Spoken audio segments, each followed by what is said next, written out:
അപ്പോൾ പുറത്ത് വന്ന ഏട്ടന് ടേബിൾ മാനേഴ്സ് ഒക്കെ അറിയാല്ലേ?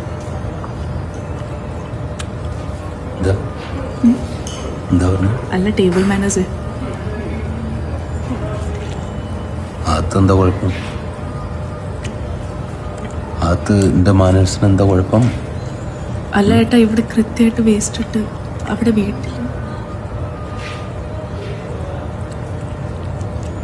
വീട്ടിലെന്താ പ്രശ്നം? എൻ്റെ വീട് എൻ്റെ സൗകര്യം, എനിക്കിഷ്ടമുള്ള പോലെ ഞാൻ ചെയ്യും. മനസ്സിലായില്ലേ? ഏട്ടാ, ഞാൻ അത് ചുമ്മാ പറഞ്ഞതാ. ഏട്ടൻ എന്താ ഇങ്ങനെ ദേഷ്യപ്പെടുന്നത്? ഇങ്ങനെ പറഞ്ഞാൽ ദേഷ്യം വരില്ലേ? എൻ്റെ മാനേഴ്സിന് എന്താ പ്രശ്നം?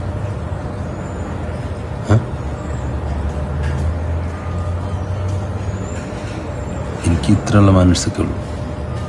മനസ്സിലായില്ലേ?